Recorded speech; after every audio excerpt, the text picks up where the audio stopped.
PV Narasimha Rao గారు దీన్ని ముందుకు తీసుకువెళ్ళిండ్రు అని అంటే సామాజిక బాధ్యతతోని వారిది ముందుకు తీసుకెళ్ళారు.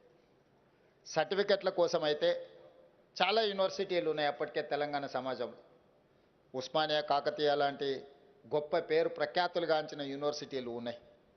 కానీ ఒక ప్రత్యేకమైన ఆలోచనతో, లక్ష్యంతో ఆనాడు డాక్టర్ బాబాసాహెబ్ అంబేద్కర్ ఓపెన్ యూనివర్సిటీని ప్రారంభించడం, ఈ యూనివర్సిటీలో విద్యనే కాదు ఈ సమాజంలో ఉన్న సమస్యలను నిశితంగా గమనించి ఈ సమస్యలకు ఒక పరిష్కారాన్ని చూపించే ఆలోచన విధానం కూడా ఇక్కడి నుంచి ప్రజలకు చేరాలి అనే ఒక గొప్ప లక్ష్యంతో ఈ యూనివర్సిటీని ప్రారంభించడం జరిగింది. ఉమ్మడి రాష్ట్రంలో కావచ్చు లేదా ప్రత్యేక రాష్ట్రంలో కావచ్చు, మిత్రుడు గంటా చక్రపాణి గారు చెప్పినట్టుగా ఒక 20 సంవత్సరాల నుంచి ప్రభుత్వ ఆధ్వర్యంలో ఉన్న ఏ విద్యాశాఖ, ఏ విద్యాలయమైనా నిర్లక్ష్యానికి లోనైంది, గురైంది అని ఈరోజు మనం చెప్పుకోక తప్పదు. ప్రత్యేకంగా ఈరోజు పేదలకు అందించవలసిన విద్య, రైట్ టు ఎడ్యుకేషన్ యాక్ట్, విద్య ఒక హక్కుగా, ఈ హక్కును పేదలకు దూరం చేసే అధికారము ఎవరు ఇవ్వలేదు పాలకులకి. ఈరోజు పాలకులు ప్రభుత్వంలో పేదలకు ఉచితంగా దాదాపుగా అందించాల్సిన విద్యను దూరం చేసి కార్పొరేట్ విద్యాలయాలను ప్రోత్సహించడానికి వీటిని ఒక రకంగా నిర్వీర్యం చేసే ప్రక్రియ కొనసాగుతుంది.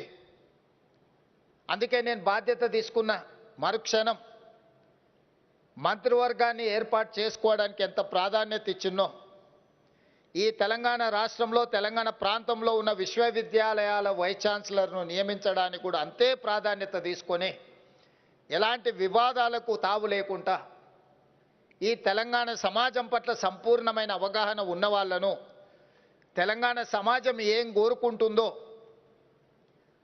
ఆ ఆలోచన అంతా అవగాహన ఉన్న వాళ్ళను ఈరోజు తెలంగాణలో ఉన్న యూనివర్సిటీలకు వైస్ ఛాన్సలర్గా నియమించడం జరిగింది. దీని వెనకాల చాలా ఆలోచనలు చేసినాం. యూనివర్సిటీలలో వైస్ ఛాన్సలర్లను నియమించడము బాధ్యత కాకుండా సామాజిక న్యాయం అనే కోణాన్ని కూడా ఈరోజు ఈ విద్యాశాఖలో నియమించిన వైస్ ఛాన్సలర్ల నియామకంలో మీకు కనిపిస్తుంది. ఒక్కసారి పేరున మీరు గమనిస్తే, ఉదాహరణకు 100 సంవత్సరాలు పైబడిన ఉస్మానియా యూనివర్సిటీకి ఏ రోజు కూడా ఒక దళిత సామాజిక వర్గం నుంచి వచ్చిన వ్యక్తి వైస్ ఛాన్సలర్గా నియామకం జరగలేదు.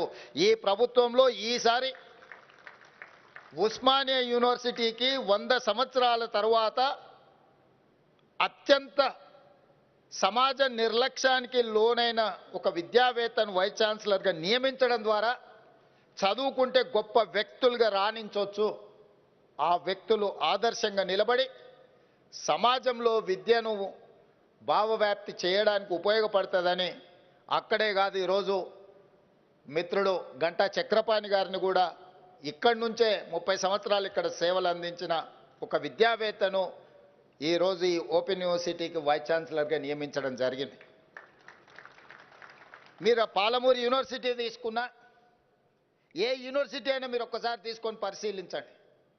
ఈ తెలంగాణ సమాజంలో కలిసి ఉన్న సామాజిక వర్గాల కలయికనే ఈరోజు ఈ తెలంగాణ సమాజంలో ఉన్న అన్ని యూనివర్సిటీల వైస్ ఛాన్సలర్ను వాళ్ళందరినీ ఒక కాంబినేషన్ కింద అన్ని సామాజిక వర్గాలకు సంబంధించిన ప్రాతినిధ్యం ఉండాలి అని చెప్పి, అందులో చదువుకున్న వాళ్ళు రోల్ మోడల్గా ఈ సమాజంలో కనిపించాలి అని చెప్పి వాళ్ళందరినీ కూడా నియమించడం జరిగింది. ఈరోజు యూనివర్సిటీ వైస్ ఛాన్సలర్ నియామకంతో ఆపదలుచుకోలేదు. టీచింగ్, నాన్ టీచింగ్ స్టాఫ్ మీద నేను అందుకే వైస్ ఛాన్సలర్లు నియామకం జరిగిన తర్వాత అందరినీ వ్యక్తిగతంగా ఆహ్వానించి కలిసి వాళ్ళందరితో మాట్లాడి, మీకేదో ఒక పని కల్పించడానికో లేకపోతే పునరావాస కేంద్రంగా ఈ యూనివర్సిటీలను మీరు భావించకండి. యూనివర్సిటీ వైస్ ఛాన్సలర్ బాధ్యత మీకు పునరావాస కేంద్రాలుగా, గతంలో ఎవరికైనా అట్లాంటి ఆలోచన ఉంటే ఇప్పుడు ఆ ఆలోచనని తీయండి.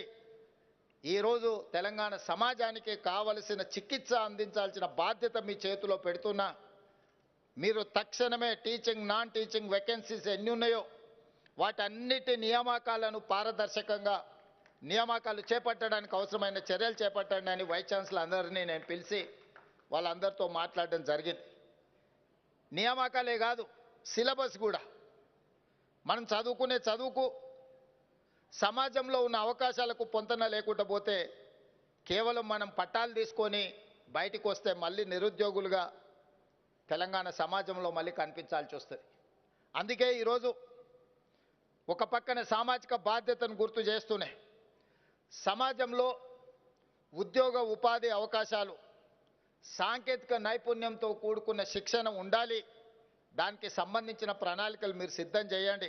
రాబోయే 2 సంవత్సరాలు ఏం చేస్తారు, 4 సంవత్సరాలు ఏం చేస్తారు, 6 సంవత్సరాలు ఏం చేస్తారు, 8 సంవత్సరాలు ఏం చేస్తారు, 10 సంవత్సరాలు ఏం చేస్తారు, ఒక 10 సంవత్సరాలకు అవసరమైన ప్రణాళికలు మీరు సిద్ధంగా చేయండి. ఖచ్చితంగా 10 సంవత్సరాల ఆ బాధ్యత నేను తీసుకుంటా, మీరు ఇచ్చే ప్రణాళికలను అమలు చేసే బాధ్యత నేను తీసుకుంటా అని చెప్పి వారికి నేను చెప్పడం జరిగింది.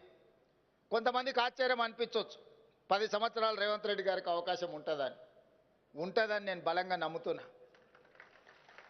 94 నుంచి 2004 వరకు ఒక పార్టీకి 2 సార్లు అవకాశం వచ్చింది. 2004 నుంచి 2014 వరకు ఇంకొక పార్టీకి 2 సార్లు అవకాశం వచ్చింది. 2014 నుంచి 2024 వరకు ఇంకొక పార్టీకి అవకాశం వచ్చింది. 2024 నుంచి 2034 వరకు తెలంగాణ సమాజం తప్పకుండా అవకాశం ఇస్తుంది. ఈ 10 సంవత్సరాలు తెలంగాణ సమాజంలో అద్భుతాలు సృష్టించే అవకాశం వయసు ఓపిక నాకు మిత్రుడు గంట చక్రపాణి గారికి ఉన్నది. ఈ తెలంగాణ సమాజానికి ఏం కావాలనో అది అందించే బాధ్యత మాది. ఎక్కడ కూడా ఇందులో కార్పొరేటు విద్యాలయాల నుంచి ఒత్తిడి వచ్చినా యూనివర్సిటీలను ప్రైవేటీకరణ చేయాలన్న ఆలోచన ఎవరన్నా చేసినా అలాంటి పనులు జరగవు. అందుకే ఈ అంబేద్కర్ ఓపెన్ యూనివర్సిటీ సిబ్బందికి నా సూచన ఒక్కటే, ఇది ఉద్యోగం కాదు, ఇది ఒక భావోద్వేగం. ఈ తెలంగాణ సమాజం మన నుంచి ఈ భావోద్వేగాన్ని ఈ బంధాన్ని కోరుకుంటుంది. ఇక్కడ ఉన్న వాళ్ళు ఎవరైనా వేదిక మీద ఉన్న వాళ్ళు కానీ ఇక్కడ ఉన్న పెద్దలు ఎవరు కూడా ఉద్యోగం అనుకోవడం లేదు, ఇది ఒక భావోద్వేగమైన అనుబంధం అనుకుంటున్నారు. 100% ఈరోజు ఈ తెలంగాణ సమాజం ఒక గొప్ప ఆలోచనతోని నాలాంటి ఒక వ్యవసాయ కుటుంబం నుంచి వచ్చిన యువకుడి